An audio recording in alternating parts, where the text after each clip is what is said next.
আমাদের শ্বশুরবাড়ির একটা স্পেশাল ভর্তা আছে যেটা শাশুড়ি বানায় জামার জন্য। তো এটা হচ্ছে আমাদের রূপচাঁদাটা ছিল, বেশ বড় সাইজই বলতে হবে, এটা 350 টাকা প্রাইস। এই যে মোরগের এই দুইটা পিস, এটা দেশি মোরগ বলেছে, দেশি মানে ওনারা লিখে রেখেছে দেশি মানে দেশি। আসসালামু আলাইকুম, আশা করছি সবাই অনেক ভালো আছেন। আজ শুক্রবার এবং কক্সবাজারের সুগন্ধ থেকে কলাতলির দিকে যে রোডটা আছে ওই রোড দিয়ে হেঁটে যাচ্ছি।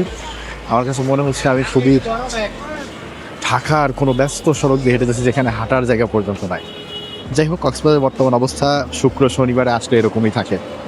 তবে যাব খাবার খেতে, অতি পরিচিত কোনো রেস্টুরেন্টে যাচ্ছি না, একটু কম পরিচিত রেস্তোরাঁতে যাচ্ছি। কারণ পরিচিত রেস্তোরাঁ যেমন শালিক, আলগনিতে মোটামুটি ভালোই পেয়েছে, তবে শালিক এবং অন্যান্য যেগুলো আছে পৌষি এবং আদার্স, এগুলোতে খাবার খেয়ে আমি বরাবরই হতাশ হয়েছি। এবার আমি আসলে খাবার খেতে চাই, এই জন্য আমি রিস্কই নিচ্ছি না। তো আমরা যাব হচ্ছে এই শ্বশুরবাড়ি রেস্টুরেন্টটা, এটা হচ্ছে আপনার এই যে ইনফিনিটি মেগামল যেটা আছে সুগন্ধা থেকে কলাতলির দিকে একটু এগিয়ে আসতে ইনফিনিটির ঠিক অপোজিটে এই সাইনবোর্ডটা দেয়া, এটা আমার ভাইয়ার রেকমেন্ডেশন। এই দিকে এই গলিটা আছে, এই গলি ধরে একটু সামনে এগিয়ে যেতে হবে, চলেন যাওয়া যায়। তো আমি হচ্ছে ওই সাইনবোর্ডটা দেখে ভেবেছিলাম এই গলির ভেতরে, আসলে গলির ভেতরে না, আর একটু ওই দিকে যেতে হবে। এখন আবার ফেরত যাচ্ছি, ভুল জায়গায় চলে এসেছি। আমাদের বেসিক্যালি যেতে হবে এই সোজা রোডেই, মানে সুগন্ধা থেকে কলাতলির দিকে। সামনে দেখতে পাচ্ছি মেজবান বাড়ি রেস্টুরেন্ট, এটাও তো রিসেন্টলি বেশ ভাইরাল হয়েছে।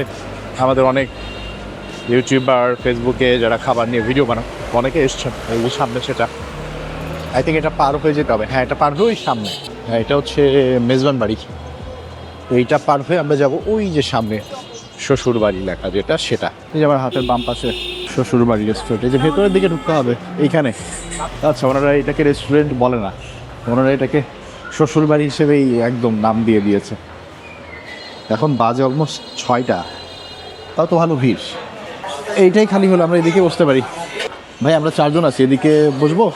টেবিলগুলো দেখেন কীভাবে, মানে একদম সিরিয়াল ধরে বেঞ্চের মতো একটা সাথে একটা লাগানো। এটা একটা ভালো টেকনিক, দুই পাশে একই রকম।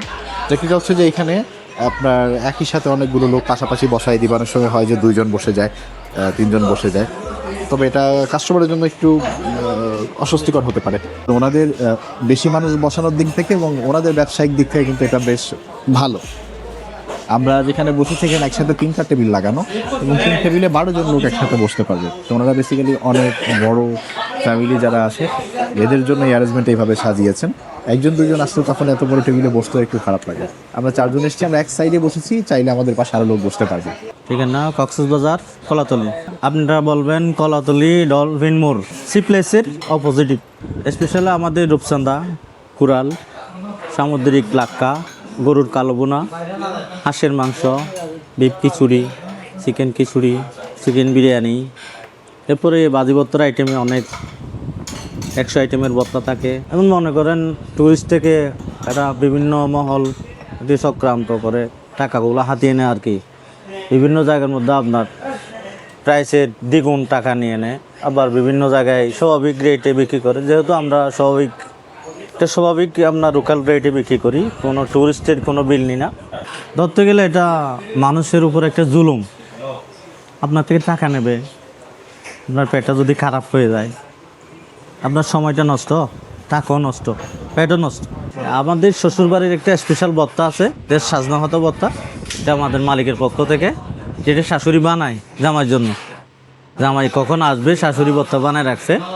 আর স্পেশালি আমাদের একটা বড়ির আচার, এটা আমাদের বিল হয় না। বড়ির আচার আর স্পেশাল সাজনাহত ভর্তা একটা আমরা ফ্রিতে দিয়ে দিই, যেহেতু জামাই আসবে শাশুড়ি ভর্তা বানায় রাখে। কিন্তু আমাদের রেস্টুরেন্টের নামটা শ্বশুরবাড়ি, এই জন্য শাশুড়ি ভর্তা বলি আমরা, সাজনা ভর্তার ভর্তাকে আর কি। অ্যাভেলেবেলের ব্যাপার আছে, কোনটা আছে কি সেটা বলে দেন, ভালো হবে। ভর্তার আইটেম, ভর্তা আইটেম, আর আমি ভর্তা একটা প্লেট দিয়ে দিব 4 জনের, যে হয়ে যাবে। সেটার দাম কত হবে? 200 টাকা। ওই যে প্ল্যাটারটা দিবেন, ওই যে প্ল্যাটারটা দিবেন ওটা থেকে শুটকি ভর্তা থাকবে? থাকবে না। আর এদিকে রূপচাঁদা আয়ের মাছ আছে, আয়ের মাছ হবে না। চিংড়ি হবে, লইটে বড়া হবে, কুড়াল হবে, রূপচাঁদা হবে, লাক্কা হবে। আর দেশি মোরগ মানে দেশি, ওনারা মেনুতেই লিখে দিয়েছে দেশি মোরগ মানে এরকম না, অন্য কিছু দিবে। দেশি মোরগ মানে দেশি, এটা 280 টাকা প্রতি প্লেট। আমরা অর্ডার করতে সক্ষম হয়েছি। এখানে ওই সচরাচর আপনার অন্যান্য রেস্টুরেন্টে যে ধরনের বাংলা খাবার পাওয়া যায় ওইগুলোই আছে, সাথে ওনাদের আরও কিছু আইটেম লেখা আছে, that's not available right now. আর আমরাও অন্য খাবার আসলে খুঁজছিলাম না, যদিও আমাদের সাথে দুইজন মানুষ আছে যারা বাংলা খাবার না হলে চলবে তাদের, বাট আমাদের চলবে না, আমাদের বাংলা খাবার লাগবেই। তো আমরা অর্ডার করে দিয়েছি, খাবার আসলে আপনাদের দেখাচ্ছি এখানে কী খাবার পাওয়া যায়। আর এই যে লেবু পানি দিয়েছে হাত ধোয়ার জন্য, স্পেশাল আপ্যায়ন। ভাত চলে আসছে, এটা ভর্তা প্ল্যাটার না ভাইয়া? ভর্তা প্ল্যাটারটা চলে আসছে। এটা কি কমপ্লিমেন্টারি দেওয়া হয় সবাইকেই? বড় এর আছে, আলগনিকেও দেওয়া হয়, একই সিস্টেম আর কি। এখানে ভর্তা আছে 1 2 3 4 5 6 7 8টা ভর্তা আছে, এটা 200 টাকা দাম। আর আমরা 400 টাকা দিয়ে কোথায় যেন খেলাম, এটা হচ্ছে লাক্ষা মাছ, ফাইন ডাইনিং। একটা দেশি মুরগি এসেছে, লোটটা ফ্রাই এসছে। এই যে মোরগের এই 2টা পিস, এটা দেশি মোরগ বলেছে, দেশি মানে ওনারা লিখে রেখেছে দেশি মানে দেশি, এটার দাম হচ্ছে 280 টাকা। এই যে লাক্ষা মাছ, এইটা 1 পিস দিয়েছে, এটা গাদার পিস দিয়েছে, এটার দাম হচ্ছে 350 টাকা। এখানে ওনারা ডাল নিয়ে এসছে, শসা, সালাদ, আর এই ভর্তা প্লাটা আগে বলেছি 200 টাকা দাম। আর এটা লোটটা ফ্রাই আছে, এটা হচ্ছে 180 টাকা দাম। এটা শুধু আপনারা এখানে আলাদাভাবে করেন শ্বশুরবাড়ির? শাশুড়ি বানায় আমার জন্য। আচ্ছা, বিল হয় না, এটা বিল হয় না, কমপ্লিমেন্টারি আছে এটার বিল হয় না, এটার বিল হয়। ওনাদের এখানে 2টা জিনিস কমপ্লিমেন্টারি আছে। জন্য শাশুড়ি পাঠাইছে। আচ্ছা, তো শ্বশুরবাড়ির আদর আর কি। এই একটা ভর্তা, এটা কি ভর্তা খেয়ে দেখতে হবে। আর এই হচ্ছে বড় এর। আচ্ছা, শাশুড়ি অনেক গরম, একটু বসতে ডাল বানাইছে। তো এখানে কিন্তু ভাইয়া যে ডায়লগটা দিল সেটা হচ্ছে যে শাশুড়ি বানিয়ে পাঠিয়েছে শ্বশুর বাড়িতে আপ্যায়নের উদ্দেশ্যে। ওই দিক থেকে 2টা জিনিস আপনারা কমপ্লিমেন্টারি পাবেন। একটা হচ্ছে এই রঙের ভর্তা, এটা পেঁয়াজ মরিচ ঝাল দিয়ে বানিয়েছে, আর এটা একটা বড়ইয়ের আচার, বুঝে নেবেন। ওইটা ভাই সামনে থাকলে আমি এটা দিয়ে শুরু করি। এটার কারণ এটা না যে আমি এটা অনেক পছন্দ করি, কারণ হচ্ছে এটা ঠান্ডা হয়ে গেলে আর মজা লাগে না, এই জন্য এটা প্রথমে খাই। বিসমিল্লাহ।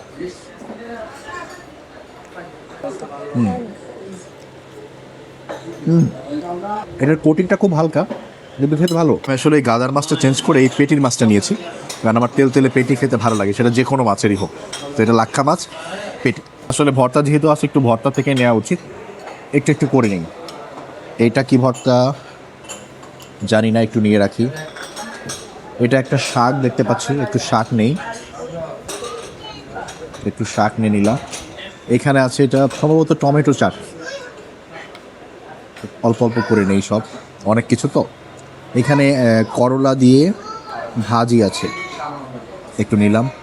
এটা সম্ভবত আলু ভর্তা, এটা একটু নিয়ে নেই। এদিকে আছে এটা বেগুন, সম্ভবত একটু বেগুন নিয়ে নিলাম। এখানে আছে ঢ্যাঁড়স ভাজা, তন্নির সবচাইতে পছন্দের আইটেম, একটু ঢ্যাঁড়স ভাজা নিয়ে নিলাম। এইটা সম্ভবত কলা ভর্তা, একটু কলা ভর্তা নিয়ে নিলাম। তো দেখেন, এই ভর্তা প্লাটা থেকে একটু একটু করে ভর্তা নিয়ে আমার প্লেটটা এরকম সুসজ্জিত হয়ে গিয়েছে। তো এখন আমি ইনশাল্লাহ ভর্তা দিয়ে আমার খাওয়াটা শুরু করব। প্লেটটা কিন্তু খুব কালারফুল হয়ে গেছে, সবুজের অংশ বেশি, বাট একটু হলুদ একটু অরেঞ্জি কালারও আছে, মানে একটু কালারফুল একটা প্লেট, ভাত চারপাশে ভর্তা, দারুণ। এটা ঢ্যাঁড়স, তো প্রথমেই ঢ্যাঁড়সটা আমার সামনে ছিল, ওটা দিয়ে শুরু করি। ঢ্যাঁড়স ভাজি আমার ভালো লাগে, এখানে হালকা ডিম দেওয়া হয়েছে ঢ্যাঁড়সে, বোঝা যাচ্ছে। চলেন বিসমিল্লাহ করি। একদম সাদা সিধে ঢ্যাঁড়স ভাজি খেতে আমার কাছে ভালো লেগেছে, তেমন কোনো মশলা টশলা নাই, হালকা একটু ডিম দেওয়া আছে আর মরিচ দেওয়া আছে। ঢ্যাঁড়স এভাবে ভাজি করলেই ভালো লাগে, এবং ওনারা ঠিকঠাকভাবে এটা করেছে এবং ভালো লাগছে। এটা সম্ভবত কলা ভর্তা ছিল, একটু কলা ভর্তা দিয়ে দেখি কি অবস্থা, খাওয়া যায়। কলা ভর্তাটাই একটু পেঁয়াজ মরিচ থাকা উচিত,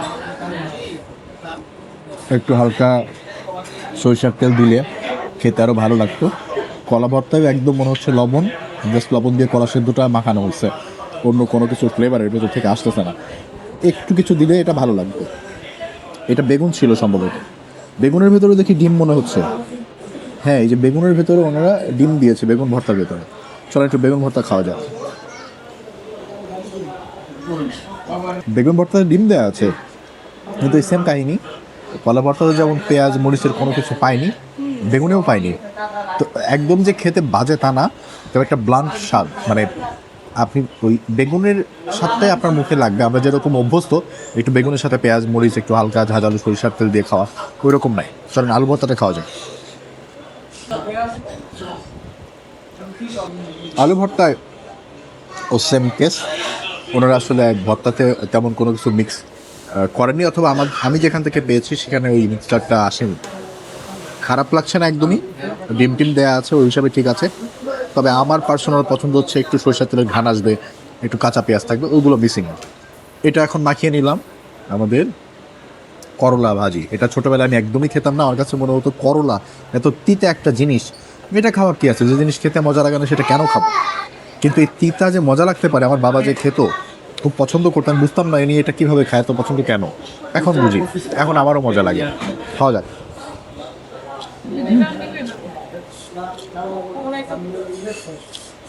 করলার সাথে একটু আলু দিয়ে ভাজি করা ভালো। মানে এটা কি ভর্তা ছিল আমি জানি না, মাখাচ্ছি, খেয়ে দেখি। এটা কি ভর্তা ছিল? পটল ভর্তার মতো মনে হচ্ছে, বাট মনে হয় না, আমি ভুল বুঝতে পারি। টমেটো টমেটো চাটনি বলতে পারেন, টমেটো ভর্তা বলতে পারেন, একই রকম আর কি। খেয়ে দেখি। হ্যাঁ, টমেটো ভর্তাটা মজাই আছে। এটা পোড়ায়ে আগুনে পোড়ানো টমেটো, তারপরে ভর্তা করা, হালকা ডিম দেওয়া আছে, ভালো খেতে। এটা যে কোনো একটা শাক ভাজি করা, দেখা যাক। পুঁই শাক, পুঁই শাক এবং মজা। পুঁই শাক আমার বেশি ভালো লাগে আলু কুচি করে কেটে, বেশ করে পেঁয়াজ মরিচ দিয়ে, সাথে পুঁই শাক আর ছোটো মাছ, দেশি বা বিলের, দেশি বিলের ছোটো মাছ দিয়ে হাতে মাখায় যদি চচ্চড়ি করা যায়, অসাধারণ খেতে হয়। এটা আমার one of the favourite dish. বাসায় মাঝে মাঝে আম্মু বানায় দেয়, আমি নিজেও এটা তৈরি করতে পারি। একটা ভর্তা বাকি আছে, সেটা হচ্ছে ওনাদের স্পেশাল বললো যে এখানে বানিয়ে দিয়েছে, সেই জিনিসটা দেখি, একটু খেয়ে দেখি। এটা উনি বলেছে যে পেঁয়াজ রসুন কী যেন বেশি বেশি করে দিয়ে নানা কিছুর মিশ্রণে তৈরি করা। এটার কোনো বিল হয় না, শ্বশুরবাড়িতে আসলে এটা ওনারা কমপ্লিমেন্টারি দিয়ে থাকেন। দেখা যাক কমপ্লিমেন্টারি সেই ঝাল ভর্তাটা খেতে কেমন। না, এটাতে ঝাল আছে এবং এটাতে কয়েক ধরনের জিনিস মিক্স আছে, ওটা বোঝা যায়। রসুনের ফ্লেভারটা পাওয়া যাচ্ছে, আমার কাছে ভালো লেগেছে এটা। না, আমাদের স্পেশাল যে ভর্তাটা বলেছে কমপ্লিমেন্টারি, এটা চেয়ে নেবেন, এটা খেতে মজা। যারা ঝাল খেতে পারেন তারা নিয়ে দেবেন আর কি, সবার জন্য না। এখানে আমি লাক্ষা মাছটা আগে একটু খেতে চাই। এই লাক্ষা মাছের একটা পেটির পিস নিয়েছিলাম, এইটার থেকে আমি একটু আগে নিব। চলেন, আমি নিচের দিকটা একটু বেশি তেল তেলে হয় পেটির, সো আমি একটু নিচের দিকটা নিব। একটু ঝোল নিয়ে নিই, বেশি করে পেঁয়াজ দিয়ে ভুনা করা। ভুনা বলতে একটু ঝোল ঝোলই আছে। আমাদের যে লাক্ষা মাছের যে তরকারিটা, আগে ঝোলটা মুখে দিব, তারপর মাছ। আমি এইবার কক্সবাজার এসে যে দুইটা রেস্টুরেন্টে মাছ খেয়েছি, কপাল ভালো ছিল, ভালো মাছ পেয়েছি এবং সুস্বাদু ছিল। দেখা যাক শ্বশুরবাড়ির মাছটা আমার কাছে কেমন মনে হয়। আগে ঝোলটা মুখে দিই। ভুনাটা ভালো করছে ওনারা, অনেক মশলাদার ভুনা না, সিম্পল ভুনাই, কিন্তু ভালো করেছে। পেঁয়াজের যে একটা মিশ্রতা থাকে, বেশি করে পেঁয়াজ দেওয়ার কারণে ওই মিশ্রতা আছে, কিন্তু ওই বাকি সব আইটেমের সাথে মিক্স হওয়ার পরে ঝোলটা সাধারণ ঘরের ঝোলের মতো মনে হচ্ছে, কিন্তু সুস্বাদু। লাক্ষা মাছ আমি আসলে সামুদ্রিক মাছ যে অত বেশি খেয়েছি তা না, কম কমই খেয়েছি। তবে আমার কক্সবাজার এসে মাছ খাওয়ার যে অভিজ্ঞতা আছে, আমি এটুকু জানি যে মাছটা ফ্রেশ থাকে না, ওটা মুখে দিলে বোঝা যায়। এই মাছটা আমি ওরকম কোনো কিছু পাইনি, আমার কাছে ঠিকঠাকই মনে হচ্ছে। এই হচ্ছে মাছের সাদা সাদা মিট।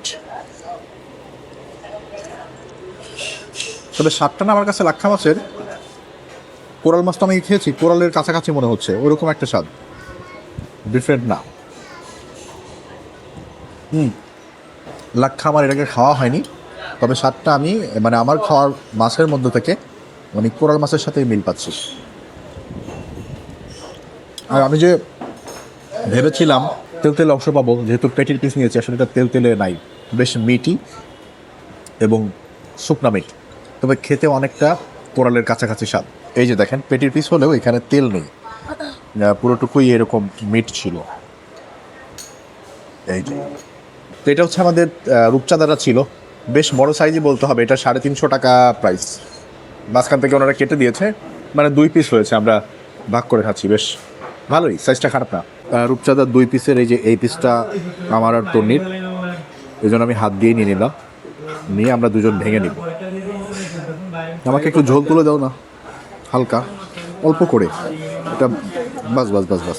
মরিচ দেয়া আছে কয়েকটা, আর বেশ ভুনা করা, আর লাগবে না। কাঁচা মরিচ মানে রান্নার শেষের দিকে গার্নিশ হিসেবে যেরকম দেয় ওরকম আর কি। আমি আগে ভুনাটা মুখে দিব, দেখতে চাই যে আমাদের এই ভুনাটা কেমন। এটাও আমার ওই রকমই মনে হচ্ছে, বেশি করে পেঁয়াজ দিয়ে রান্না করা, লাক্ষা মাছের মতোই আর কি। দেখি ভুনাটা। না, এই বেশি করে পেঁয়াজ দিয়ে রান্না করা কিন্তু একটু ডিফারেন্ট। এই কাঁচা মরিচের ঝালের ঘ্রাণটা আছে, আর হালকা একটু গোলমরিচ আছে মনে হচ্ছে, আমি শিওর না। একটু গোলমরিচের ঘ্রাণ পাচ্ছি আমি, একটু মরিচ দিয়ে খাওয়া যাবে। দুটা মাছের তরকারি খেয়েছি, দুটা মাছের তরকারি ওরা খুবই সাধারণভাবেই রান্না করে, কিন্তু খেতে খারাপ না, মানে আহামরি মশলার বাহার নাই, তবে ঠিকঠাক খেতে।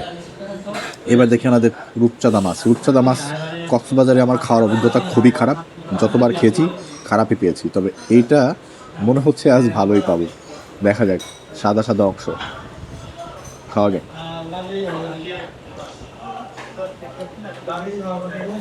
এই প্রথমবার আমি রূপচাঁদা মাছ খেয়ে ওই বাসি ঘ্রাণটা পাচ্ছি না, তাছাড়া প্রত্যেকবারে আমি ওই বাসি বাসি ঘ্রাণটা পাই। এটা ঠিকঠাক ছিল। দামের কথা বললে ইরানির থেকে এই দিকের হোটেলগুলো থেকে একটু দাম কম, তবে নর্মাল প্রাইস থেকে তো অনেক বেশিই হবে। কক্সবাজারের সব জায়গায় এরকমই দাম বেশি একটু, তবে আমরা গত কয়েকদিন ইরানির দিকে ছিলাম, ওইখানকার থেকে একটু কম পাচ্ছি দাম এখানে। একটা আইটেম বাকি আছে ওনাদের, দেশি মোরগ, মানে দেশি মোরগ, সেই দেশি মোরগ। চলেন, দেশি মোরগের একটা পিস আছে, একটু নিয়ে নিই। তবে মাংস জাতীয় খাবারের আমার কাছে ঝোল অনেক বেশি গুরুত্বপূর্ণ। যেমন গরুর মাংস, মুরগির মাংস, মাংস তো মাংসই, হ্যাঁ ঠিক আছে, মশলার কারণে মাংস একটা ফ্লেভার অ্যাড হয়, তবে ওই মশলাটার কারণে কিন্তু ঝোলটাও স্বাদ হয়। তার মানে ঝোল স্বাদ মানে আপনার মাংসের ফ্লেভারটাও ভালো হওয়ার সম্ভাবনা আছে, আর ঝোল ভালো না মানে মাংসের ফ্লেভারটাও ভালো না হওয়ার সম্ভাবনাটাই বেশি। এটাই আসে লজিকে। সুতরাং আমরা ঝোলটা আগে মুখে দিয়ে দেখি। আচ্ছা, মোরগটা খেয়ে আমার কাছে মনে হচ্ছে দেশি হতে পারে। মোরগের মাংসের যে স্বাদ, ওটা থেকে মনে হচ্ছে মোরগটা দেশি হতে পারে। তোমরা যে ঝোলটা বানিয়েছে এটা আসলে একদমই ভালো লাগে নাই। একটা মাংসের ঝোল যে ফ্লেভারটা এক্সপেক্ট করি আমরা, ওইটা নাই, বরঞ্চ কোনো একটা মশলা ওনারা এত অতিরিক্ত দিয়েছে যে ওই মশলাটা ঝোলটাকে হালকা তিতা এবং একটু লবণাক্ত করে দিয়েছে, যেটা ভাতের সাথে মাখায় খাওয়ার পর মুখে ভালো লাগছে না। তবে আমার কাছে মনে হয়েছে মাংসটা এটা মনে হয় দেশি। দুদিন আগে একটা দেশি মোরগ খেয়েছি, ওইটার সাথে কম্পেয়ার করে বলতে প্রবাবলি এটা দেশি। ওনাদের আরেকটা আইটেম আমরা নিয়েছিলাম, সেটা খাওয়া হয়নি, এই জন্য আমি সামান্য একটু ভাত নিব শুধুমাত্র ওই আইটেমটা একটু টেস্ট করার জন্য। সেটা হচ্ছে ডাল। আমি আশেপাশে থেকে আমার যারা সাথে আছেন ডালের প্রশংসা শুনছি, দেখা যাক আমার কাছে কেমন লাগে। ডাল আসলে আমরা শেষ পাতে খাই, অনেকে শুরুর পাতেও খায়, আমি মাঝে মাঝে শুরুতে ডাল খাই, একটু ডিফারেন্ট একটা ভাবে খাওয়ার জন্য। দেখা যাক ডালটা।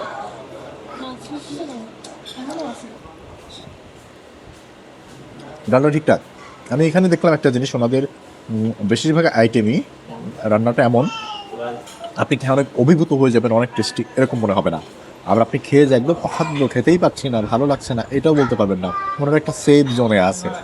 হয়তো এর থেকে কোনো দিন ভালো হয়, আরও খারাপও হতে পারে, বাট আজকে আমার অভিজ্ঞতা হচ্ছে ঠিকঠাক, অনেক ভালো তাও না, খারাপ তাও না। ডালটাও আমার কাছে ওকে লেগেছে, সুস্বাদু। কারণ আমি ডাল কীভাবে পছন্দ করি একটু বলি। আমি ডাল খেলে ডালের ভেতরে ফোড়নের একটা সুন্দর স্মেল থাকতে হবে, সেখানে পাঁচফোড়ন থাকতে হবে, রসুন থাকতে হবে। ওইটা যখন হালকা একটু পোড়া পোড়া করে ডালের উপরে ছেড়ে দেওয়া হয়, যে একটা স্মেল তৈরি হয়, একটা অ্যারোমা ক্রিয়েট হয়, সেটা যখন পাতে নেওয়া হয় অনেক ভালো লাগে। এখানে কিন্তু এরকম কিছু নাই, প্লেন ডাল। তারপরেও প্লেন ডাল অনেক সময় মজা হয়, বাট এটা খারাপ তা না, অনেক মজা নয়। এর বড়ই আচারটা খাওয়া হয়নি, একটা পিস মুখে দিয়ে দিছে, ভালোই আছে, খারাপ না, ভালো খেতে, হালকা বৃষ্টি। তো আমরা চারজনে খেয়েছি বেশ কয়েকটা আইটেম দিয়ে। আমাদের ভাত 200, ভর্তা 200, লাক্ষা 180, মুরগি 280, সরি 180 হচ্ছে লইট্টা ফ্রাই, মুরগি 280, লাক্ষা মাছ 350, আর রূপচাঁদা 600 টাকা। রূপচাঁদার দাম তো একটু বেশি হয়ে গেছে। আর বাকি 80 টাকা দই, চা খেয়েছি, পানি 40 টাকার বিল হয়েছে 2100 টাকা। চারজন। তবে রূপচাঁদাটা আমরা ওই যে প্রাইস ওইখানে দেখেছিলাম 300-350 সাইজ হিসেবে দেওয়া হয়, তো ওনারা তো একদম 600 টাকাটা দিয়ে দিছে, তো এটা একটু আমাদের জন্য বেশি হয়ে গেছে। শ্বশুরবাড়ি থেকে বিদায় নিচ্ছি, পর্বটা এখানেই শেষ করছি। আর কক্সবাজারের খুবই ইন্টারেস্টিং দুইটা ভিডিও আসবে, যেটা আসলে আমার এডিট করতে প্রচুর সময়ের দরকার হবে, যার কারণে আমি ভিডিওগুলো একটু দেরি করছি, সময় নিয়ে আমার মনের মতো করে, যাতে আপনারা গল্পগুলো খুব সুন্দরভাবে দেখতে পারেন, আমি সেভাবেই করব। যার কারণে এই ভিডিওগুলো আগে যাচ্ছে, ওগুলো যদি আমি শ্যুট করে রেখেছি, জাস্ট একটু সময়ের দরকার আপনাদের কাছে সুন্দর করে পরিবেশন করার জন্য। অবশ্যই দেখবেন, আশা করি বেশ সুন্দর কিছু সাবজেক্ট এবং সুন্দর বেশ খাবার দাবার নিয়ে ওই গল্পগুলো হবে। ভালো থাকবেন, আপনাদের সাথে কক্সবাজারের নতুন পর্বে আবারও দেখা হবে খুব শীঘ্রই। যারা আমার মতো বাইরে অনেক খাওয়া দাওয়া করেন, দয়া করে এক্সারসাইজ করবেন, নিজেকে সুস্থ রাখবেন, যাতে আরও ভালো খেতে পারেন, ভালো থাকতে পারেন। আল্লাহ হাফেজ, দোয়া করবেন। আসসালামু আলাইকুম।